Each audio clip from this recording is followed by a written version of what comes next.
tepung ni untuk lapisan kulit macam baju ayam lah. Ni yang pertama lah. Ini yang pertama SOP dia.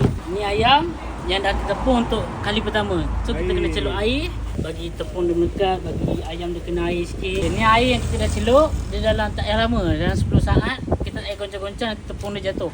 Dia angkat, janji semua ayam kena air. Kita goncang sikit bagi air dia jatuh. Tuang je terus dalam ni. So ni adalah lapisan yang kedua. Ni lapisan kedua, kita kena letak lagi tepung. Okey, bila kita dah lambung-lambung, kita lambung, nampak ayam dia. Dia akan jadi macam kerinting-kerinting gitu. Itu yang kita nak tu. Ini yang crunchy ni. Ya, betul. Itu yang bila makan dia krak-krak. Macam motor Jeruk punya. Ya, betul. Ni tepung dia yang tadi kita dah salut yang kedua. Kita buang je macam ni, kita ketuk-ketuk dalam 3 kali 4 kali bagi sebut-sebut dia jatuh. Celup je dalam minyak panas. Dengan panas 180 suhu dia. Berapa lama masak ni bang? 15 minit lebih kurang macam tu. Oh, satu cycle ayam masak 20 ketul 5 minit. 15 minit untuk 20 ketul.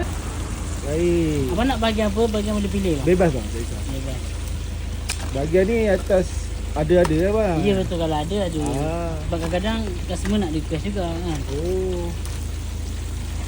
Okey, set Korean cheese kita ada dapat 2 sos Korean, 2 cup cheese. Berapa ringgit ni? Kalau macam ni RM30 saja bang.